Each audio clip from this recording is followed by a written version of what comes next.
Hi, and welcome to the next episode of Belly to Belly. And we're here today to talk about community building, and we're with great friend Mark Birch. Mark, you've just launched Community in a Box. Welcome. Thank you. Really appreciate being here. Thank you for the invite, Bill. Excited to dive in the community. That's awesome. Well, community has become such an interesting not only term but also tool for companies as they look to grow and increase their audience. But you've gone to the trouble of not only creating Community in a Box, but you've just released your second version. So clearly there is a need, and maybe you can talk about, what is Community in a Box, and then we can kind of dive into the specifics about, where companies are really challenged in building community. But do you want to talk a little bit about Community in a Box and let our Yeah, audience know what it is?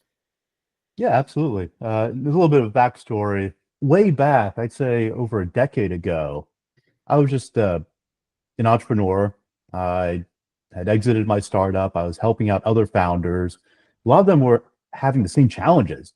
How to sell, how to sell the businesses. A lot of the folks I knew in my network, particularly in those days in New York City, they came from engineering backgrounds or product backgrounds, not sales or marketing backgrounds. So they looked at me as someone who understood that world and was able to navigate effectively. And I had processes, I wrote about it often on my blog. And so I said, look, instead of doing all these one-on-one sessions, why don't we just gather together? And that first initial meeting that I didn't think would be anything big ended up having over 50 people. I think it was like 80 plus people attended. I just had booked a conference room in the co-working space I was working out of in New York City. So that just started this whole chain effect of other people wanting to be part of this thing that I was doing every month. And then people in different cities also wanted the same thing. And then people globally.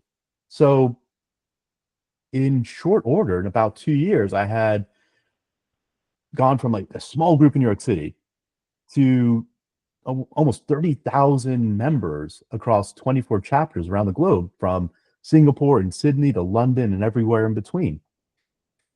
And it was when the pandemic happened, and I'd joined this company called AWS, Amazon Web Services. And one of the managers asked us, does anyone have any guide or suggestions for user groups? Because they're meeting in person, but they can't meet in person. How do you do community? And I had some thoughts on that because I'd done a lot of hybrid community stuff in my own community. And I said, well, I have an operations guide. And this operations guide was about 18 pages. And I sent it out. But then I thought, you know what? There's a lot more that I can add here, like a lot more around just doing purely virtual events. And I played with all the different tools. And so I wrote that up. And then I thought maybe this could be useful to other people. So let me send it out to some of my close friends in my network to see what they thought of it. I didn't expect them to provide much feedback at all. It was the complete opposite. I got a windfall of comments and feedback. And honestly, they were all really good and thoughtful. And I'm thinking to myself, okay, maybe I'll just go down the list and see, okay, what do I add? So that, lo and behold, ended up being 180 pages. And that was the first edition of Community in a Box back in October 2020. And so I released it, put it out there. People really thought it was great. And it was just a how-to guide and how to do community. Right. Well, that's wonderful. And so obviously 180 pages, there must be some gaps, right? That, in terms of what most people are doing in terms of building community versus maybe what best practices are. So what are the big fail points? Where do people really kind of go off the rails in terms of building their community? Yeah. So I think oftentimes it just starts with a very basic question, asking why. Like, why does this thing need to exist in the world? What, not only from your perspective, like, are you motivated? Do you have the passion? Are you going to make the time and the commitment to make this happen? I often tell folks that want to dive into community, It's like doing a startup, except the economic model is a bit different, but it's about as much work. And you're doing all the things to pull events together, content, to get people to meet each other. So it's a lot of work. And so you really got to understand why you feel that this thing needs to exist in the world. But more importantly, you need to ask why from the perspective of people that would be members. What is motivating them? You got to ask the with them question, or what's in it for me? And then from there, you need to have a very clear perspective on who that audience really is. How are you going to curate? Is it going to be open for all? Is it just going to be a small group? And you got to understand that the dynamics of community is such that a lot of people will join, not a lot of people will necessarily engage. Then the last thing I'd say you really need to consider at the onset is, do you have an end game? And it's hard to necessarily know what that is, but there should be some sort of vision as to what you're creating. And oftentimes the vision doesn't come right away. You're just trying to fulfill kind of your own need initially. And then you figure out, okay, what is this thing I'm building? Who am I building it for? But down the line, there should be a broader vision statement that can help align all the things that you do operationally in terms of building out that community, but also ends up being kind of the magnet that attracts other people to want to be part of this community. That makes sense. So you mentioned that building a community is like creating a startup, and obviously with a startup you use, but today you use lean methodology to sort of validate that there's demand before you go and build your MVP and so on. So are there techniques for testing demand in terms of, is there demand for this community concept I have? Are there ways to test that? Absolutely. I would say, first off, do you have a network? Mm-hmm. Are you involved in this industry that you're building this professional community for? Mm-hmm. Most likely, yes. Not always. There are exceptions, but you probably have people you already know that would also be interested in this community thing that you're thinking about launching. So reach out to them. Ask them, have they been to events? Is there content that they're interested in? What are the gaps in that? So you ask a lot of these questions. You're essentially doing this customer discovery process in lean methodology, but you're doing it for community. And I often talk about a minimal viable community. Mm-hmm. What's the smallest thing you can do to get things started? And I didn't have any of these concepts initially when I launched my own community. I was just doing something to fulfill my own itch. But fulfilling my own itch didn't take a lot of work. I booked a conference room in the co-working facility I was at. I reached out to some people that I knew in my network, said, hey, I'm hosting this event. There's going to be pizza and beer. There's going to be some really great speakers, founders who are talking about how they learned how to sell. And it's going to be really casual. And we're going to learn and we're going to get to know each other. And that was enough. That was enough of a proof point. And when I saw 80 people as opposed to maybe 20 that I expected, I knew I had something. Like, I knew there was a potential need here. And then it was confirmed month after month. And then when people from other cities were reaching out to say, hey, I went to your event in New York. We don't have this type of community in Boston. Are you looking to start one? And then you have this gravity, because now other people want to be part of this community, but they also want to launch things and be part of that organization.